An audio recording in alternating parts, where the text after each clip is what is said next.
Hello, Oh, hello. I'm Sammy, And I'm Steve. and you're listening or watching. I guess it's the Horrors Persist Roast Plate Special crossover. What do we Strange, do when we're not doing what we normally do? strange limbo time where we figure out what we're doing next. But we've got some movie reviews as promised for you, and so sorry that it took so long. You probably thought we disappeared forever. We would never come back. No, we actually tried to record this at an earlier time, but uh Like 3 earlier times, I feel three like. earlier times. Yeah, like I don't know, like one time I think I had to work and I didn't know I had to work or something like that. And then the Mhm. most recent time, and I feel like I can share this story on the pod if you would like. Sure. Uh, I lost my phone, which is not a like unusual thing. It is an unfortunate thing. But I think the way that it played out for me was very interesting. So I went to a Milwaukee Bucks game, and Go what do you Bucks. do after a Milwaukee Bucks overtime victory? You go out for a couple more drinks. This is how it's done. So I do that. I have a few more drinks. Now, I am not in a place where like I'm lose my phone drunk, okay? Which and I wouldn't anyways. Like I'm not I a didn't phone think that loser. you were, just for the Thank record. thank you, thank you. I'm a wonderful person to drink with, for the record. Uh, Agreed. so what ends up happening is I I muted you on accident. I tried to mute myself. I can't unmute you. You have to unmute yourself. wow, I've been muted.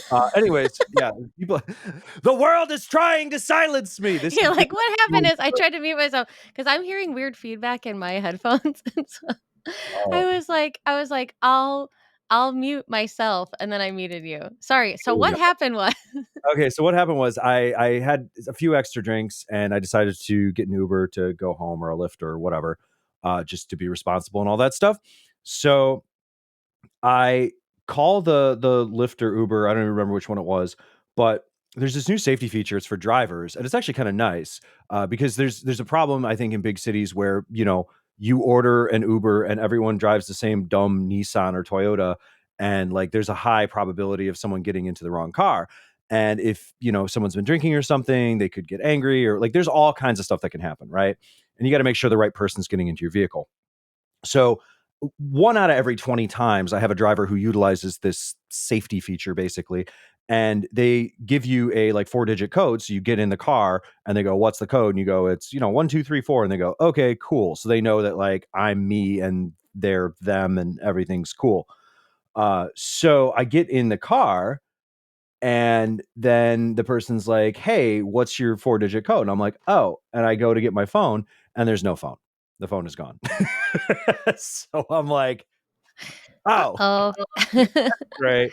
So then I'm like, I'm very confused. So I mean, I have to get out of the car. Like, I can't be in the car anymore. My friends have already left. So I am basically like trapped. And so my plan was at that point was I was like, all right, I'm going to look for my phone for a while. And then I'm going to get on the bus and not pay. Like, that was my best thing that I could figure out to do, Yeah. which I normally wouldn't do that. But I feel like under the circumstances, you know. So I'm looking around. I'm just like, in the street. I'm on the sidewalk. I'm like asking people. I'm like, hey, did you anything? No, no, no. And all of a sudden I hear this voice. It's like, hey. And I look up and there's this like 6'5" black trans woman, just like this like dominant figure looking down at me. And she goes, what are you doing? And I go, I'm looking for my phone. She's like, you're just walking around in circles staring at your feet. You look like someone who wants to get robbed. And I'm like, well, I may have already been robbed in this instance, actually.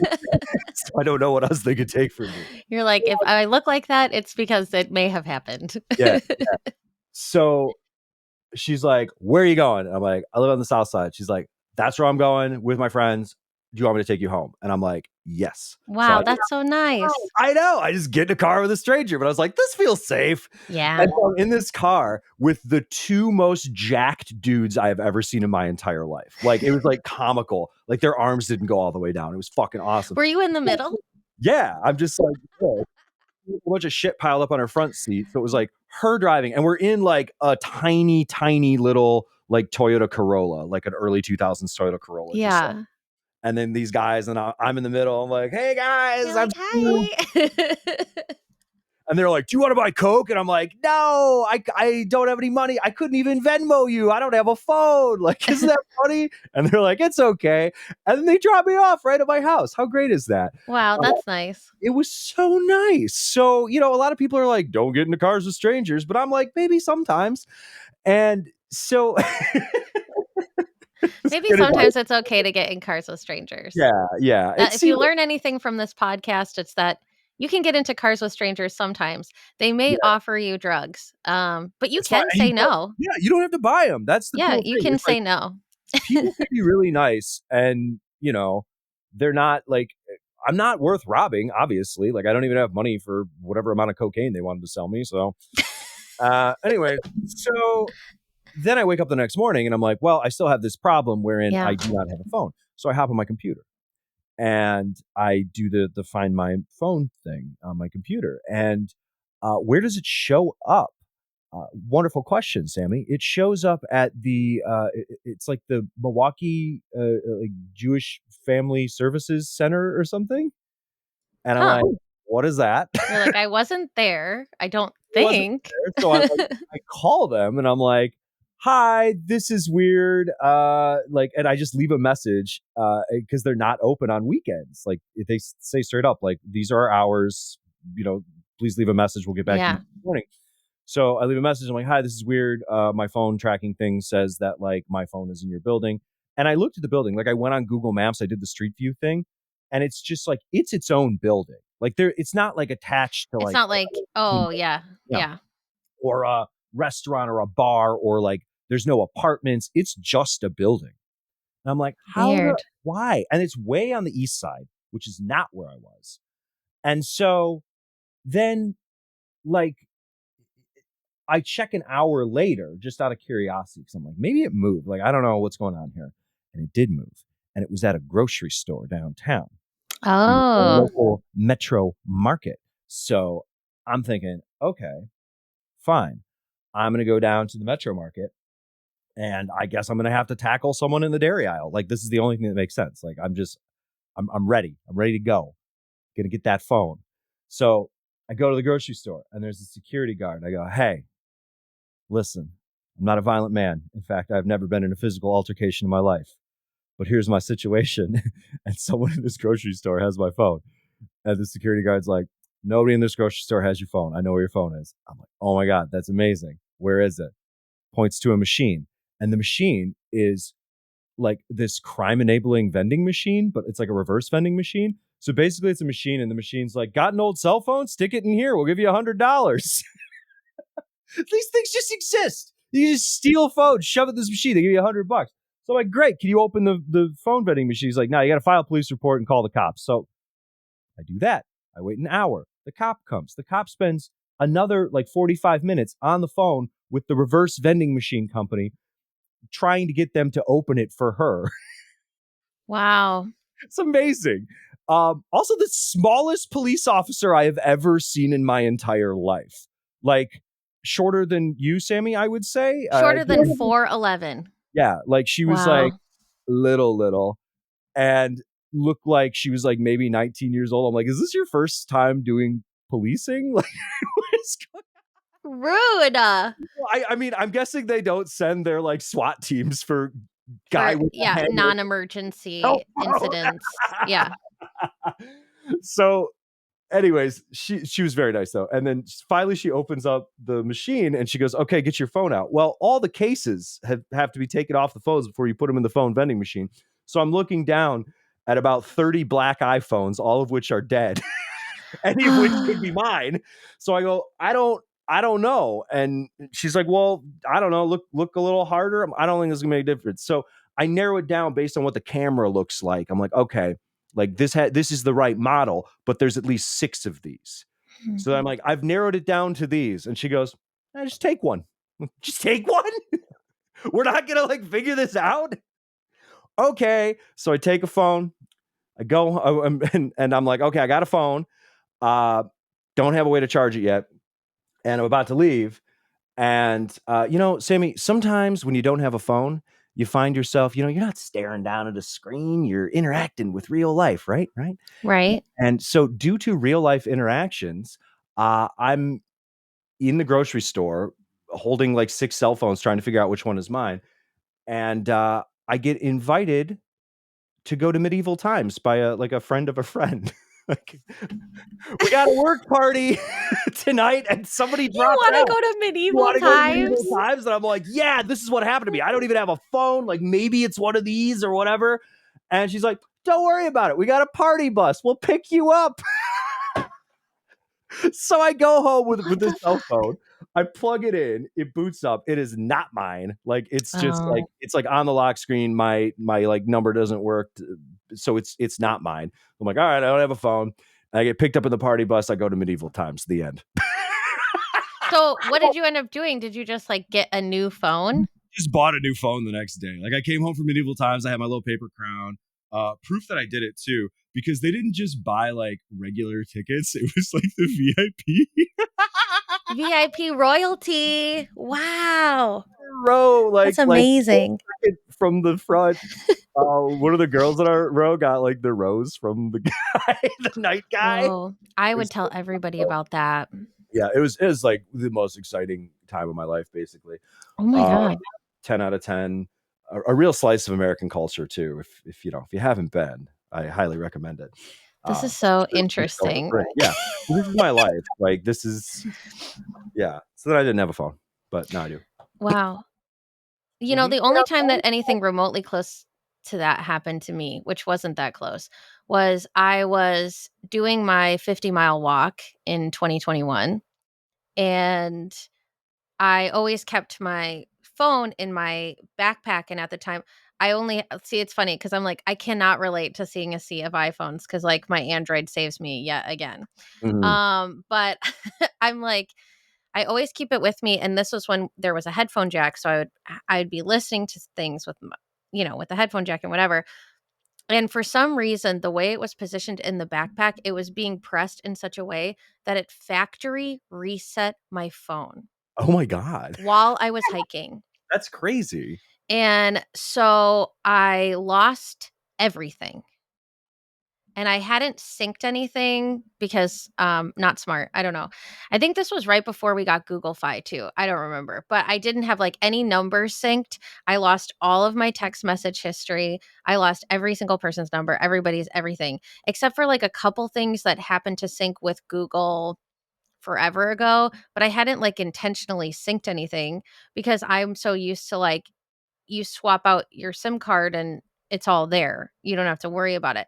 So yeah, everything was completely gone, and, it was, like, the worst 50-mile walk I had ever done anyway, because like, a bunch of weird things had happened, like, Tuck was supposed to come, and then he came, but he was sick, and this was, like, the first year they were having it in person again, and everybody was masked, and I'm like, "You have to get out of here, you're sick, what the hell are you even doing here? You have to go." And so I'm, like, panicking, and I'm like, "Get out of this hotel, you're gonna get other people sick." Luckily, he didn't have COVID, but he had like, I don't know what, it was just some virus, something else. But he had like driven all this way and sick. So I was like angry walking. And then my phone reset. So I had nothing to listen to. And I was walking with nobody. And so I was just like walking really fast. And my Fitbit wasn't working. It was like so dim I couldn't see it. And so that year I bought a new phone and my Garmin. And these are I have them both still. The screen's kind of cracked to shit on my phone, but it still works, so I'm keeping it. But I would be able to notice it in a lineup. But that's the only thing that even remotely close happened to me. But there was nothing I could do. I bought a brand new phone. I was like, Yeah. fuck it. There's That like that's really there's that's nothing that what I can gotta be do. done Now, the question I have, morally, ethically, what do I do with the with other phone. the phone that's not mine? Put it back in the machine. Get $100. No, just kidding. I'm kidding. Literally everyone I have talked to has been like, "Get $100." Yeah, just get $100. No, I don't know. I mean, yeah, I think if I was you, I would bring it back to the Metro Market, and I would tell the security guard and just put it in the machine and not take any money from it, you know? Like, Okay. I would just be like, "I'm gonna return it. Is there a way that we can put it in there without me getting any money for it?" And that's what I Mm, would do. Um, but yeah, interesting. Nothing that exciting has happened to me except for we're maybe looking at vacation land or properties, but mhm. as that advances, I will share more with all of you because who knows Very what's going to exciting. happen. It's very Yeah. exciting. In Um, the comments below, what should Steve do with a random cell phone that's not his? yeah. Should Sammy buy land or an actually built house? And then I got my hair done. And you said, and I want you to say your compliment because I need it right now. Yeah. Okay. So We said it offline. I'm like, you need to say, well, off the pod. you guys have to understand, like, if you're just listening, you're not watching. Like, Yeah, when you should be watching. Sammy is not like, someone gets their hair done and it doesn't like it's just like whatever, right? When Sammy gets her hair done, there's also like a full ensemble like outfit thing that goes with her. So I just told Sammy, I'm like, like, I love your hair and the outfit and everything. And I was like, you are like a whole entity. Like, you're not like just like, oh, nice new hair. It's like a whole thing. Thing. A fully formed entity, I think you Fully said. Yeah. formed Fully formed. entity. You are a Sammy. There is one of one. Thank you. Thank you. I just discovered, well, didn't discover. I'm what such a colonizer. Right after Thanksgiving too. Yikes. No. No, so I've been getting ads for this company called Oxknit, and they have like all these like vintagey, sweaters and stuff. And I was like, I don't know if the quality is good or whatever. And I am like a new works addict. I have like so many new, like, it's so funny. Now it's gotten to the point I have so many of them that if I wear something different, sometimes people will get mad at me. I've literally had this happen where people are like, "Why aren't you wearing a jumpsuit today?" And I'm like, "I do own other clothes." She does own other clothes, And yeah. they're like, "I mean, but like that's your thing." And I'm like, "I have other things, okay? I have other clothing." Fully formed Um entity. It's not just the jumpsuits, Yeah, okay? they were, like, so mad, but it was, like, one of my most uncharacteristic outfits, but it was still very colorful. It was, like, a very colorful flannel, and I was like, "I think that this still looks like me," and they're like, "You're not allowed to wear flannel." I'm like, "But I like flannel." So, anyway, that was weird, but yeah, the New Works people, in my little cult that I'm in, said that they like Oxnit, and there was, like, one couple that they, like, dress alike a lot of the times, like, they'll go to Oh, events, and sometimes they'll even wear matching patterns or, like, things that really coordinate. And she was like, "Yeah, my husband's like starting to like these shirts even more than like New Works and he's buying them more." And I was like, "Oh, okay, cool. That's good to know." So I bought this one to try it out. I sent the link to Tuck because there was a bunch of like men's clothing. And then he like responded with a screenshot of his cart. And he was like, "I like these." And I was like, "Okay, don't buy anything." And then I bought a bunch you're for gonna have I to don't send know me a if link he's up to here or this not, thing. I'm but I gonna bought a bunch for on a Black Friday sale, and they were all like 20% off. And they even have like a mystery thing where you spend $50 and you get 3 mystery ones. You just put in like, do you want women's, men's, and what size, and they'll just send it to you. So I bought 3 mystery ones for me, and then I think I bought 4 like things for him, like 2 he liked and then 2 that I think he'll like that he probably didn't see, or Mhm. he's colorblind and so he What's the didn't what's know. the name of the company again? It's called What's it? Oxnit. I will put it in the Knit. podcast notes too. I wish I had a referral code. Okay. But it's really a cool place. Maybe 2026 is gonna be my year of Sammy core for like I my mean, these clothes are good. I mean, I just have to say. And if someone wants to coin, yeah, if you want to coin Sammy Core and make that a thing, that's awesome. trademark symbol. But yeah, they have really good stuff. Did you find it? I did. Okay, yeah. Got it. Okay, good. Yeah, you should buy things there and I will try to get a referral code. There you go. But they have really nice like knit things. Like I wasn't sure cuz it's quite affordable and I was like, are these going to be any good? And people have said, I mean, it's like you care for your knit things differently. I don't tend to dry basically anything that I own at this point. So it's like if you are good at caring for your things, I think they'll last a long time. It sounds like the people who have bought it said, "Oh yeah, several washes, no issues, whatever." And this is like thicker than I thought it would be. Like in the pictures it kind of looked like thinner and flimsier. Like this is like, okay, millennial women might get this. But once you hit a certain age and then you start going to loft, there's a bunch of like loft sweaters that I own that are a lot thinner than this. And they just after a year or two, it's like the collar starts to get a little wavy, and you're just like, "Ugh, I just feel like this is kind of falling apart." This when I got it, I was like, oh, this is like more substantial than I thought it was. So that made me happy. So I was like, all right, well, I'll get some mystery ones and see what happens. But I also feel like I need to address what you may be seeing, and that is like tape in the corner of my glasses. Maybe you didn't notice. Maybe I'm just calling Now we're attention to it all now. staring. Yep. Yeah, come look at it. The day before Thanksgiving, I was just cleaning off my glasses, and then my hand went like this, and my frame just snapped, Oh god. and the lens popped out. And I went, this is the worst possible day for this to happen, because it was Wednesday night, and it's not like my vision care place is going to be open Mhm. until Monday. So I was like, what do I do? And then Tuck super glued it and put tape on it. And so if you see that, just know that I'm doing my best. None of my old whatchamacallums, my old glasses really work for me. I'm getting yelled at by my computer. Okay, anyway. What the hell? You're just getting yelled Yeah, at. it's telling me my battery is low, but I'm literally charging the battery on my mouse. I don't know. Mhm. Anyway, it's like 0% remaining, and I'm like, it is plugged in and the light is green. So I don't know. I Oh, just got 4 notifications about my mouse. what are you gonna I feel like they were delayed.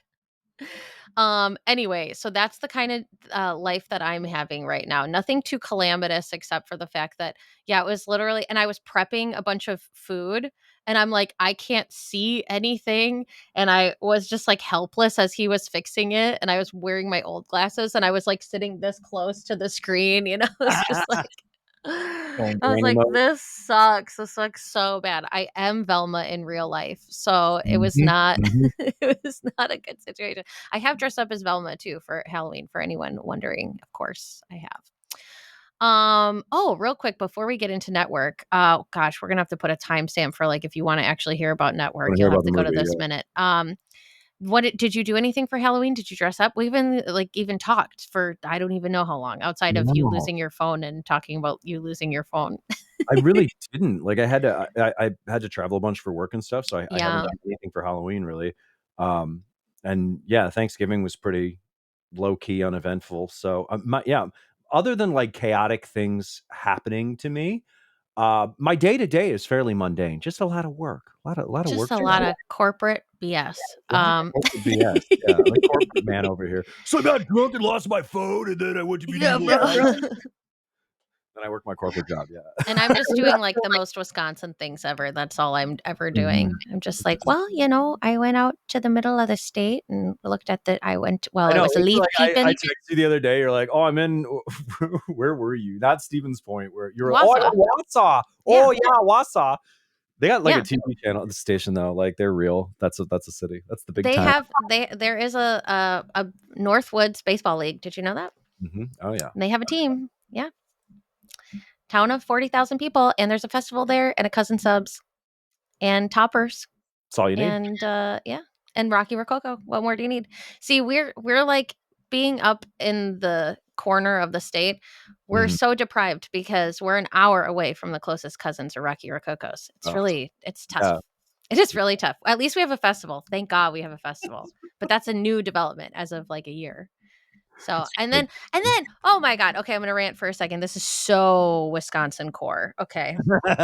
So Sammy Core also includes Wisconsin Core. Everyone should Mhm. know that. But I feel like I'm one of the most Wisconsin people.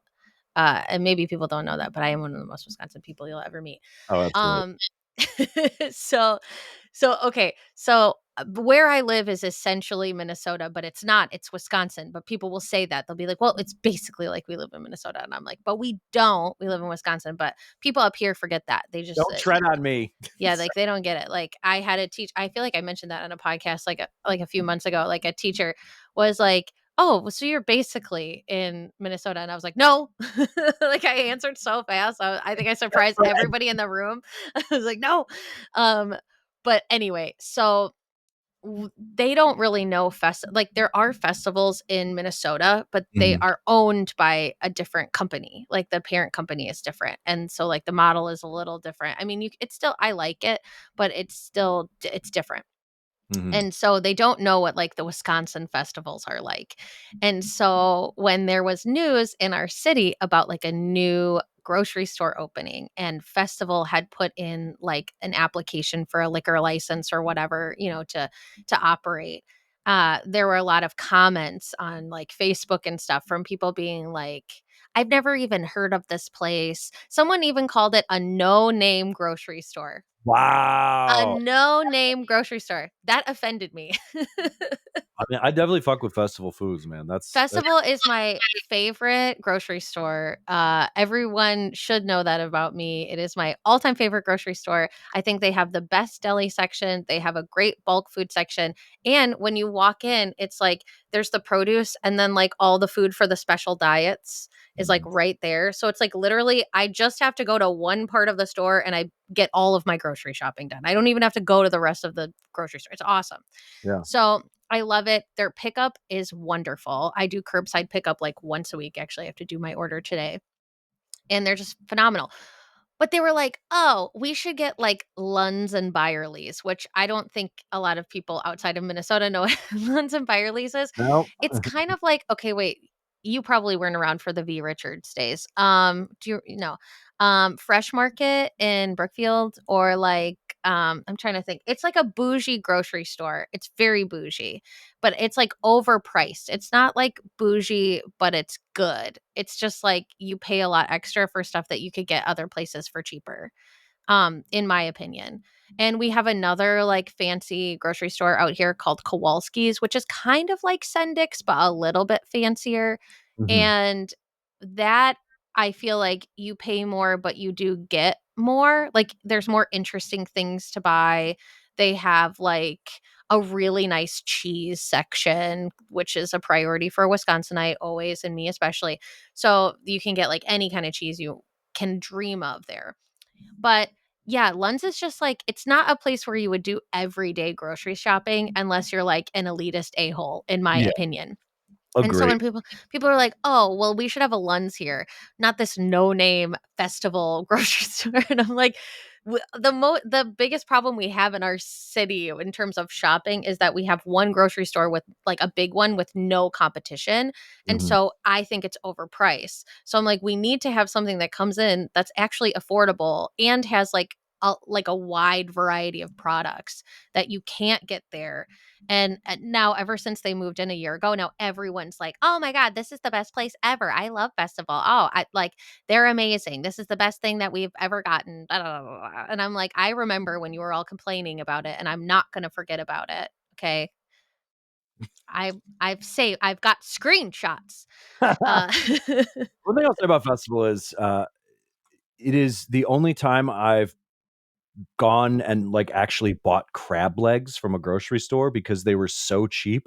I felt like it nice. wasn't an opulent purchase. I thought it genuinely felt like something that I could buy as a normal human being, and that was Wow. amazing. So, yeah, but I then I'm mean, like, I "Oh, think I'm their making crab." prices are very good and their deli is really great. And yeah, all their like fresh stuff is really nice.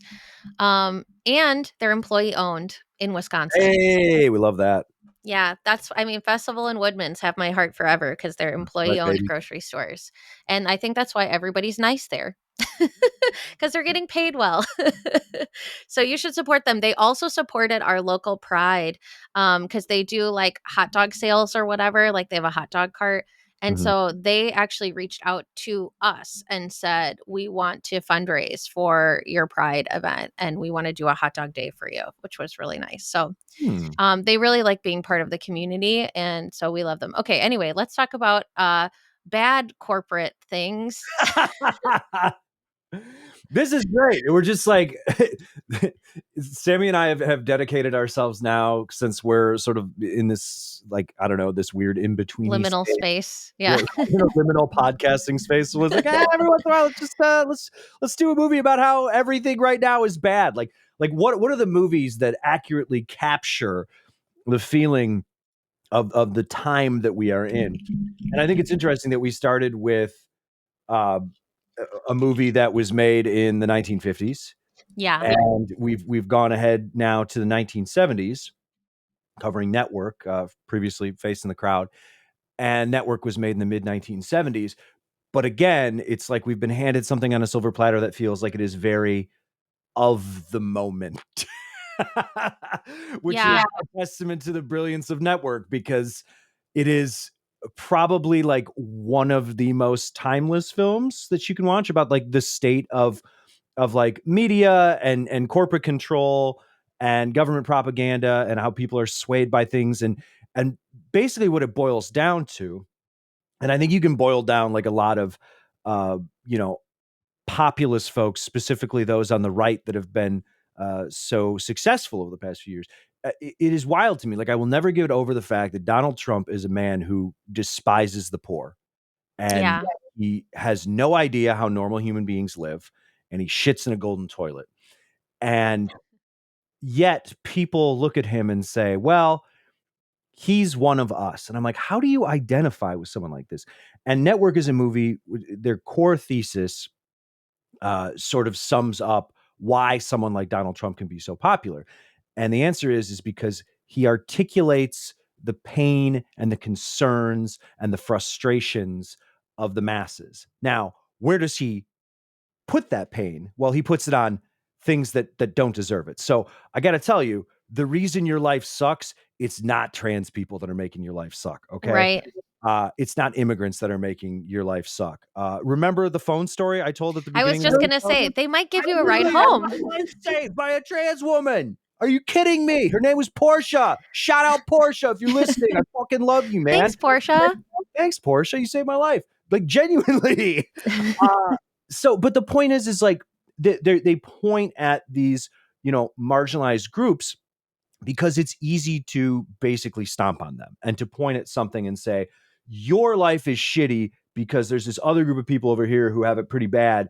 And you know what, you should just stomp on them. And it sort of distracts you from the reality, like your material reality, what's going on. But that's it. As soon as someone says like, yeah, it's fucked up, and it's this thing that is causing you pain, well, then you get riled up about it. But the thing is like, even if you hate trans people deep in your heart because you're an idiot, I got to tell you, your material conditions are not changing. It's not Right. going to fix anything. And that's important to remember. And when you watch a movie like Network, it's incredible because they articulate the same thing, and you're getting fed this sort of like corporate media version of, radical politics. And the one difference in Network is they sort of posit that, oh, like, wouldn't it be weird if like hardcore left-wing politics were the like deciding factor for populist movements or whatever. And you would think, because at the time that actually made sense, and now somehow Right. that's swung completely, and I don't think anybody saw that coming. But then instead of like MAGA, you've got, you know the Mao Zedong hour. giving giving like an hour of time to these like Maoist radical like sleeper cells and all this time. And the thing that really sticks out to me about this is you get to watch these people who are radical, and they basically throw their belief systems away to draw an audience, to collect Mhm. money. And they justify it to themselves because they say, well, if I have, more wealth and power and influence, then I'm able to, do politics better or whatever. But what they end up doing is just compromising their ideology and their belief system. So yeah, and gee whiz, how many people do you think work for a major news network and actually believe the insane things that they're spouting? Like, I have to Right. believe there's a good portion of the people that are on Fox News. Like, are you telling me like Tucker Carlson doesn't wake up every morning and go, I'm kind of full of shit? Like, these people He has know to it. They know. just Yeah. do. They just do it because they're that evil and that craven, and they don't have any connection to their own ideology. And Network basically puts that all on display. So one of the best movies ever. That's it. That's Yeah. me stepping off my soapbox now. Please, Sammy. No, that was so good. No, thank you for that. Yeah, I mean, I was excited to rewatch this because I hadn't watched it in several years, and it was yeah, it's like there's always something I think you can pull out of this movie based on whatever is going on at the time. And again, I will direct you all to The Culture of Narcissism. I think it's a great book. I don't love all of the book, but I think there's a lot of really good gems in there that align with a lot of what gets covered in this movie. Oh my gosh, I had another parallel that I was going to there's a new this is so bonkers that this is on Netflix, but there's a new Netflix documentary that just came out. Oh, what is it called? Buy Now or something like that. Mhm. I have to find it really quick. I'll put that in there. Yeah, Buy Now, the shopping conspiracy. I will put that in the notes as well. Um, but I'm like midway through it right now, and then Tuck was like, "Well, I want to watch this with you," and I was like, "I just kind of want to preview it." Yeah, I couldn't wait. But it's really good. It's all about the things that make us shop, and I've been talk about doing like a no buy month or a no buy year, like going into the new year, like I have a lot of clothes. I have more clothes than I need. I have, like I've got a lot, I've got plenty. I mean, I don't tend to buy excessively one way or another. I'd rather spend my money on good quality things than like a large volume of things. I've only bought one thing from Shein, and it was like 2017 or 2018 before I knew what Shein really was. And then I was like, "Oh, that's disgusting. I'm never going to buy anything from there again." Um but this documentary talks about all of the things, like on Amazon and like they use a lot of fashion Mhm. because of fast fashion and everything, to cover why you buy so much and it's interesting because they interview a UX designer who worked at Amazon for 15 years.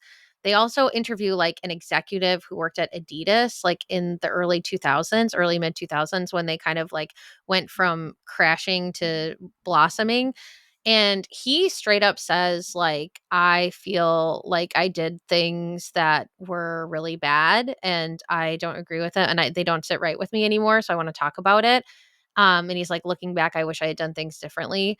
And the UX designer also talks about that. Like, I read a book too about someone who was at Amazon in the early years, and I totally get wanting to be there then. That would be so exciting, because it's like, she talks about the challenge then was, can we get anyone to buy a pair of jeans online? Like, nobody was shopping online. It was such a weird concept, you Yeah. know? And it's like to be there starting then when it's like, oh my gosh, anything is possible. And it doesn't feel like the slimiest thing. It's just like most people still like shopping in stores. So we're just doing something novel and interesting to like, we are, we're testing 15 versions of colors on buttons and text to directly dial into what's going to convince you to buy now. That there was like a patent on or like a trademark on the term like one click shopping and all, and you're like, oh, that's so slimy. There's a great book.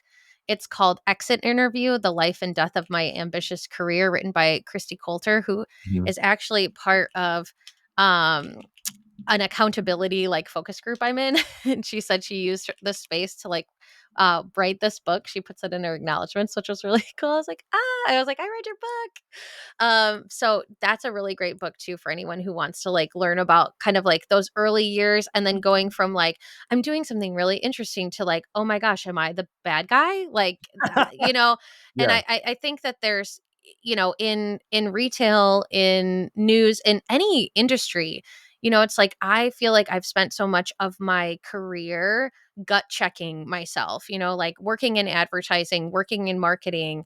I'm always like, there's certain lines that I have never crossed and will never cross, and I know that I have said no to a lot of money and opportunities because of that, and have gotten probably blacklisted in places I don't even know I've been blacklisted in because of the things I say and the things that I do. So it's always fascinating and interesting to me to hear these people who are in positions that like 20-year-old Sammy would have probably really looked up to Yeah. and been like, wow, like this is like a big wig in a news company, in a fashion brand and whatever. And wow, they're so influential. And then to hear them say, like, I feel dirty, it's like it's, I don't know, it's kind of edifying, but yeah, it's so interesting because I feel the same way in Network. It's like there's certain things that are happening in the movie that I'm like, wow, like he's going out there and he's saying what everybody's thinking. But then when you like peel back the curtain further and you see him start to kind of like get into this phase more and more, and then you're like, wait, oh, we're getting, it's like that, like identity framing and all that stuff, where you're like, oh, you're getting a glimpse of him. And then when you start seeing the full picture, it becomes uglier and uglier. And you're like, oh, I don't look up to this person. And oh, you're not trying to like promote this, yeah, like radical ideology in a way that actually transforms anything. You're commoditizing it, like it's becoming Mhm, a product, it's becoming entertainment. And when I watch this back, like I don't think I have watched this since I watched Nightcrawler. mhm, And I really was reminded of Nightcrawler watching this, where it's like in that movie, crime, everyday true crime, especially in white suburban affluent neighborhoods, mhm. is, is a product, is something that gets ratings and that gets you money. And so, the whole like Jake Gyllenhaal talks about how like he starved himself to look like a hungry, ravenous coyote or whatever, Yeah, in yeah, the yeah. yeah, and he just constantly like he had that like, scary look the whole movie. And, to hear like the talk of the programming side of things, Faye Dunaway's character talking about like how she is designing the programming in a way that sells. Like, oh, uh, Eris becomes a radical and, takes over a bank. And wow, that's so interesting, like that class play and everything. So that was something that really struck me about like watching the movie again is, yeah, it's like how far are you going to go, like you said, before you compromise your morals. And to see like you see these two sides, like this establishment news guy who's still trying to hold on to integrity, monitor his friend, but he still like wants something more too. It's like he's Mhm. connecting with this young woman, it's a power play, but then she's also using him to get ahead in her career. It's not like she's some helpless victim by any means. Oh, no, yeah, yeah, But and yeah, that's the thing, it's just like everyone is fully motivated by their individual desires, like, there's no, like, there's no collectivism going on at hero. all, Yeah. no heroes, there's no good guys, it's like and even when you are presented with something that you think is like, okay, like, here is a collectivist group, like, you have like, the radical terrorist cell or whatever, and they are allegedly they're like, oh well, we have to like funnel this money into the Communist Party or something like that, but all they're doing is arguing for individual enrichment Right. and not actually trying to fund or advance their own politics. And Faye Dunaway's character is amazing too, because she's aptly pointed out as like the first generation of people who were raised on television. Like that's Right. that's what they know. So we always talk about like, oh, like screen babies with their iPads and, Yeah, and all this iPad stuff. babies, yeah. This has been a serious like concern, like pearl clutching, hand wringing issue for decades and decades and decades. Like the format changes, but the concerns remain the same. Like screen time is nothing new. And it's so interesting because the way that they position her then is like this is all she has ever known, is she's only known things that have been filtered through the television. And so that's where her mind goes all the time. And it sort of drives her character too, because she's constantly climbing the corporate ladder. But to what end? It's almost like power for power's sake, to the point where at one point she's like having sex, talking about what she Yes. should do for the daytime TV schedule. Right, It's because incredible. that is what, I mean, that's what gets her off. That's Like what literally gets her off. she's got this one track mind, Yeah, And yeah. then yeah, and then she's opposite, this guy who's trying to, oh my gosh, I'm trying to remember his character's name. Um Max Are you talking about Schumacher? Max? Yeah, Yeah. yep. Played by Yeah, so he's trying to like hold it all together. Like I feel like he is the most stable person in the movie, although that's kind of a tough, Yeah, right. but it's like he's also like having to answer to this board and, and like figure out like, but he's like literally trying to like hold this like breaking thing together. But he also is like unfulfilled Hmm. in his life or feels like he's supposed to have something more. I think, it's like he was Yep. kind of more of a behind the scenes guy. He never really had his like spotlight moment to the same degree. And so I think it's like he's trying to hold on to being like young and relevant. That's what it feels like to me. But he also is like pulled in this direction by, all these other characters who are like, well, the stakeholders aren't going to like this and our advertisers are going to pull support. The president's going to call you about this, whatever. Um, so I think that makes for some really interesting tension, but he is kind of the voice of reason. Yeah, yeah. um, but he's not the voice of the people the way like Beale is. Like, people, it's I forgot how it started. Like I haven't watched it in so long. I forgot that he like announced on television like I'm going to kill myself on air in 2 weeks. Yeah, because well, the whole idea is Howard Beale, as he starts out, he's just a regular news guy on the lowest rated evening news show on TV, basically. Like of all the four major networks, Or there's in 1 week, sorry. Not and 2 weeks. so they pretty much are like, we're forcing you out, whatever. It's time to retire. We got to change things up, et cetera, et cetera. So this is all very like mundane, normal stuff. And then he sort of has a bit of a breakdown. And yeah, to what you said, he just announces on air. He's like, yeah, this is all bullshit, and I'm just gonna kill myself. I'm gonna blow my brains out in 1 week. Yeah, which again, like 1976, this is a shocking thing to say. If that Yeah, happened, they're like, like, yeah, that makes sense that someone would say that. And what ends up happening is he says that, and people, I mean, the ratings spike, and they decide it's like, well, we should probably keep him on the air because if he says he's going to kill himself, people are definitely going to tune in for something like that.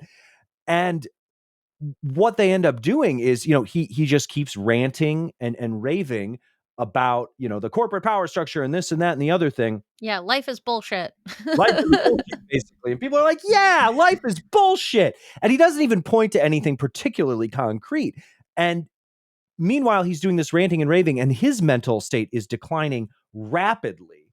And what they find out is that if you have someone like a Howard Beale or an Alex Jones or a Candace Owens or any of these very like polarizing, just sensationalist figures in the media, people will tune in because that shit is crazy. And also, people like to feel like they are being heard, that you are, expressing their needs. And as the Howard Beale show goes from a very typical just the facts news show into something more sensationalized with like, oh, here's a fortune teller and a computer and like there's all this other stuff that Yeah, they like bring in. rotate around these special Yeah, talking heads. it Yeah, becomes almost like a weird like late night panel show setup. It's this whole production, and at the center of it is Howard Beale and his ranting and raving and deteriorating mind.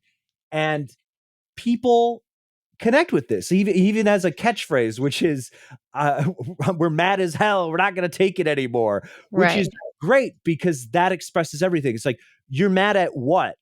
And you're not going to take any. What are you going to do? And there's no answers there. The answer is just like, yeah, fuck this shit. It's just anger for anger's sake, and a call, and there's no call to action. There's nothing to do.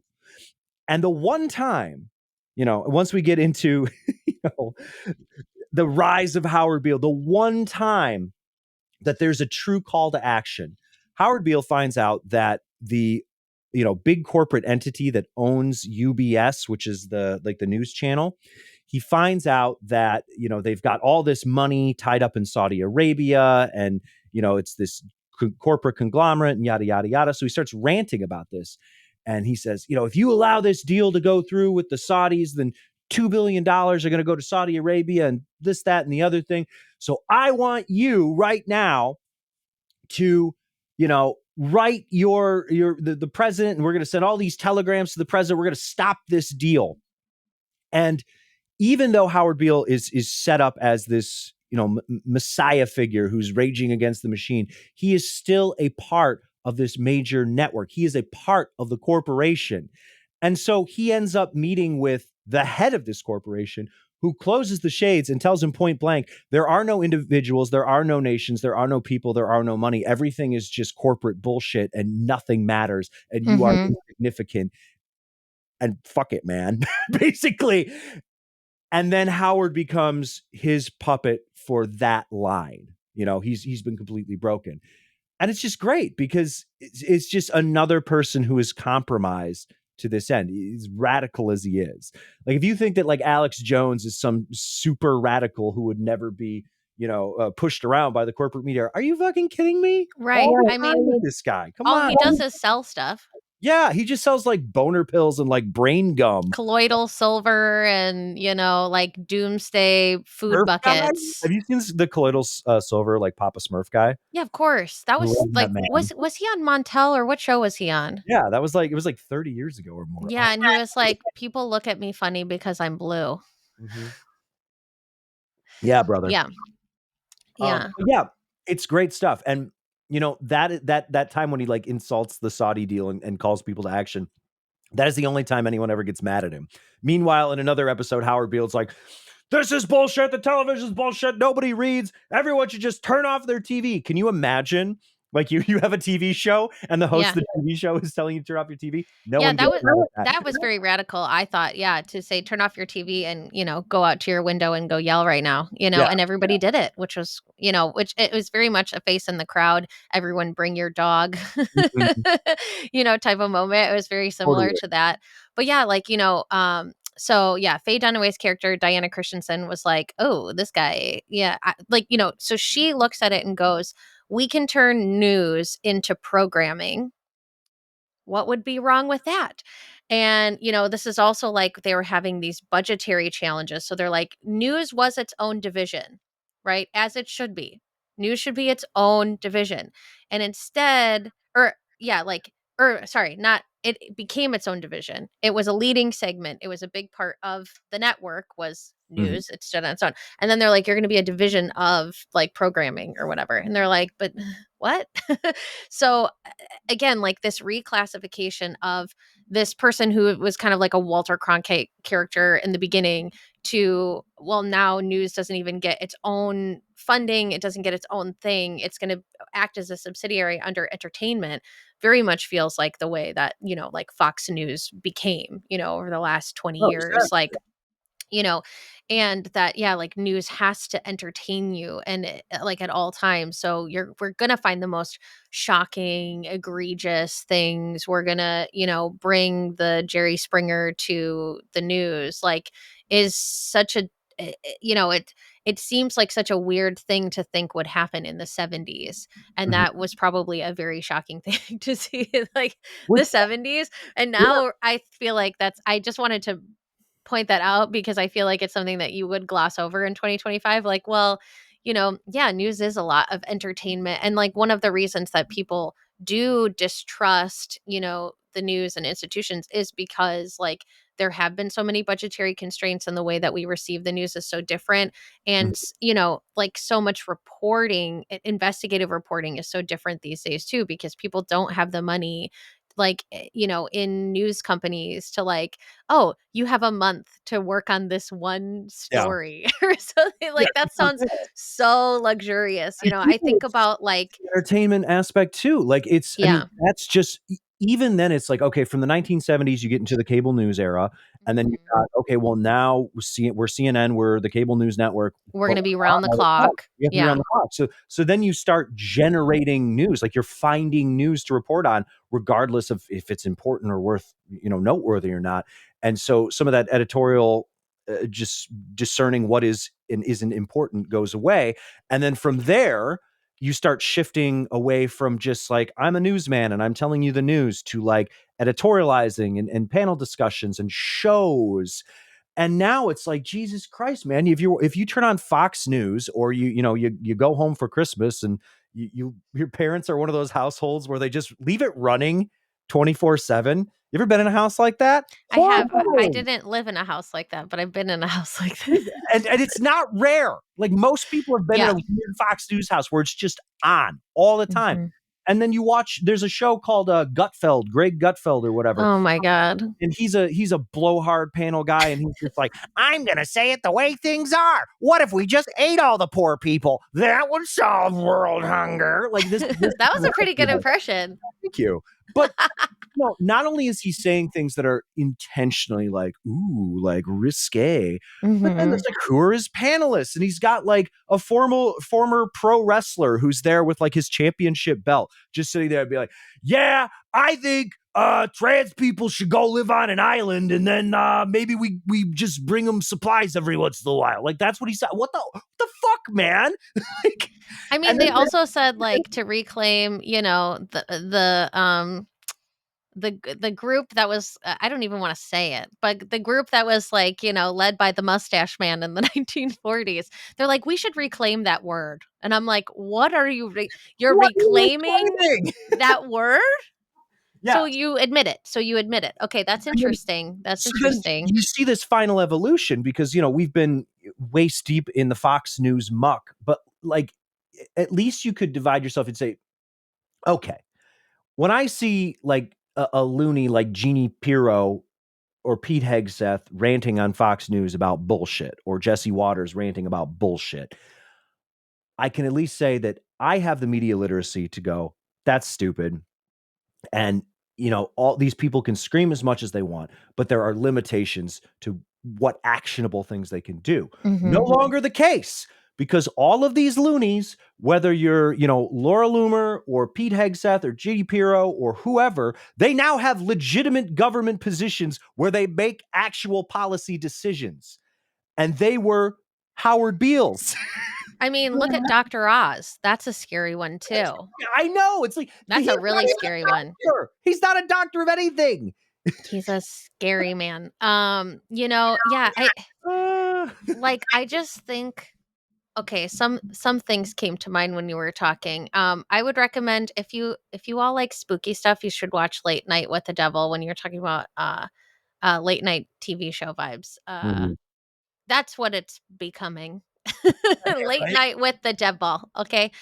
Um but yeah, I think about like Spotlight and Zodiac, these stories of, these big news investigations that couldn't have happened without the culture of the time being dedicated to I mean, obviously that there were other stories that they were publishing at the time. These are both newspaper stories. But these big investigative efforts. I mean, Robert Graysmith is such an interesting guy. If you haven't read his books, I highly recommend. I think Zodiac is such a lot of like serial killer movies like sensationalize the serial killer. And what I really love about Zodiac is it's a 3-hour movie that actually talks about everything that literally happened. And people thought the movie was boring because it covered everything that actually happened. There was no lies, like no bullshit. I've read both of his books. There are things that they left out that were actually even a little bit more exciting than what was covered in the movie, but they cut them for time. But they talk about how, this guy who worked at a newspaper went, huh, this is really odd that these police departments are so siloed and that newspapers are getting so possessive over their information. And we would be able to get so much further with our investigating if everybody cooperated. And so he was, I don't know how familiar you are with all of this story, but this was like I was very obsessed with this when I was like 18, 19. But he was like, I'm going to put all of these things together in one place and also call on the public to try to solve some of these things. Like people have got to be good code breakers out there. And there was like this couple who like did like, what is it called? Cryptography or something like that. They Mhm. like did it for fun. And so they like started working on like, cracking the code on these letters and everything. And, you know, I feel like he's such a good example of like what the news can be and where we can go if we join forces and use our resources and like do things in a reputable up and up kind of a way that isn't just like looking for acclaim or money or whatever. I mean, like, this cost him quite a bit because he was like, even though he had some time to work on this stuff, he was being distracted from, like, his other jobs and, like, it was affecting his relationship and his job and everything to do this. Um, but I think it's a good example of, like, doing important work that can make a difference, and this is, like, the polar opposite of that. It's like, it's like, that's what the news can be. I think Spotlight is another really good example of, like, what the news can be and what it can uncover, despite the fact that there are, like, powerful people who, like, don't want you to talk about, Mhm. abuse in the church, like, that, in Boston of all places, like, that's, what a hot button issue. But yeah, network is like the exact opposite of that. It's like, yeah, how far can we fall? The And last this is thing I it. want And to we're say. seeing it in real time and it becomes more relevant every year, Oh yeah, sadly. oh yeah. Um, the last thing I want to say about Network is there. So if you haven't seen it, spoilers or whatever, it's from 1976. It's won a Yeah, gazillion. you should have watched it by now. Come It's on. literally one of the greatest movies of all time. Like and I'm not Yes. just saying that to say that. I mean, like genuinely, you watch it and you're like, oh wow, they can make them like this. It's that good.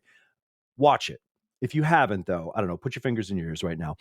Uh, the ending is it's supposed to be kind of this big shock ending, but it's not really that big of a shock. So Howard Beale has his come to Jesus moment with the head of the evil conglomerate, right? And previously his success and the way that he was being exploited was the network was radicalizing or they were monetizing radical thought essentially. So they're saying, oh, look at this shocking, radical stuff. We're going to take it, we're going to put it on TV, and that's where the money is. And the moment that Howard Beale starts spouting this corporate line, then their viewership drops. And he's basically saying, like, everything is meaningless. It's just a big downer. And everyone's freaking out. They're like, we got to get rid of Howard Beale. What are we going to do? Who are we going to hire to replace him? And the corporate overlords are like, nope, he's got to stay. He's staying. So the only solution they can come up with is we're just going to have to kill him. We're just going to have to assassinate him. And Right. it's supposed to be this kind of like jarring moment. But then you take a step back and you're like, no, this is like, obviously, this is what they're going to do. Like, this is the way that these characters take the steps that they do. It's the only thing that makes sense. And I think like stepping into it now with either a contemporary mindset back then or even now and saying like, wow, like they would actually just like kill this guy to shut him up. Uh, and it seems so insane at the time, but then really no, it's like, no, this it makes perfect sense what they end up doing. Like there's no other logical way to end this movie other than destroying the thing that you have created and then worrying about how to monetize the next thing. That's what they do, because Howard Beale isn't a mentally ill person. He is a product and he is a means to an end, and that end is more money, more influence, more power. So if he no longer is useful, what do? Get rid of him. That's how you do it. And it's really powerful, but it's also like the way that it ends, it's just such like there's like a bleak comedic tone to the whole thing. And it really is. It's like an absolute circus. So yeah, I don't know. In the end of Network, they murder a TV show host, and here in America, we elect them to the highest political positions in the land. Yep. It's Yep. a different world. Yeah. That's, I mean, well, yeah. Yeah, that is, it's like it does come full circle. It starts with his intention and probably his premonition that he shouldn't be on TV anymore, and it ends with him not being on TV anymore. So he kind of gets what he wants in the end, Exactly, sort of. exactly. So it's It's okay. more drawn out. It Yeah. makes it ethical. No. So yeah, I don't know what we're gonna be doing next. Maybe another. I don't know. We'll discuss it offline, but we'll come back soon. I promise. There are some. I do want to read some more Bachelor Nation books, so that's definitely like next on my list. Mhm. And oh my gosh, there's so much going on with the Mormon wives. Holy shit! Everything And is happening with them. yeah. Oh my gosh. And then, okay, I'm going to briefly mention this. I know we're going to try to get off early-ish. But I need to talk about the Danish deception because if I don't talk about it now, I might explode. But I just want you all to know, like, it's so weird when you see like Bachelor Nation people in like a different context and like other people outside of the Bachelor are talking about them. It's always like strange. It's like, yeah, seeing your Mhm. teacher in a public place, I would assume, but Yeah, my yeah. mom was a teacher, so I have a weird perception about that. But um, yeah, so Anyeka, who was in Colton season, did like this 26 or something part series called The Danish Deception Mhm. about, and I won't spoil it for anybody, but I will just kind of give you a brief overview about her ex-husband Mm. who was like Danish and apparently like not stole money, but he asked for money and a bunch of people gave it to Would him. you say he was deceptive? I I would say he was deceptive, yes, because he was lying about why he needed the money. I don't know if you've watched any of this story yet, but it's pretty wild. To the tune of like almost $500,000, I want to say. Like some people did the accounting of like all the people that at least she is aware of that he asked for money, including her. And it sounds like it was close to $500,000. Wow. Um, yeah. And so so she covers like this whole series about like here's all the stuff, and she was kind of, she even mentioned that she was channeling Risa Tisa in like Who the Fuck Did I Marry, like that whole series, which I think everybody who watched it loved it, and loved Risa Tisa because she was honest about her role in it, and also you could tell that she did not like this guy anymore. So but there's some things about Anyeka's series where it's like her eyes are lighting up when she's talking about this stuff, and you're like, wow. And he broke it off with her, and people are like, I don't know. I feel like you still would have been with him and still would have been defending him. So Yep. I'm not sure. So there's a lot of people coming for her right now and saying, how did you miss all these red flags? Like she's like, well, anyone could fall victim to that. And they're all like, really? Anyone? Um, and she's like, yeah, but anyway, it's an interesting story. It's a fun litmus test. I would recommend checking it out and seeing how you feel about that. But maybe we'll cover that more. Yeah, but I don't know. We'll see what's next. I'm not sure right now, but Alright, we'll there find are things coming next, and I will be on break, so I will have more time to Yeah, things watch are and gonna read happen. things. We're gonna Yeah, watch stuff and talk about it and read yeah. things. So yeah, but I will say probably next time or maybe the time after that, I'll start to move these kinds of things over to the Horrors Persist. That will become its own entity, so watch for that. But you'll get another warning or two before we move these things over there. But if you want to catch those, make sure that you are there. We'll start posting some clips over there as well. But until then, friends, I hope you are almost done with your leftovers by the time you watch this or listen to this, and that you're not a turkey trot family. Yeah, and don't do needle Because drugs. yeah, ugh. I don't ever make me fun. There was a really nutso TikTok of this girl who was pranked. The family acted like they were a turkey trot family, and they pranked her. And she's about to marry into that family. For me. That's when I'm done.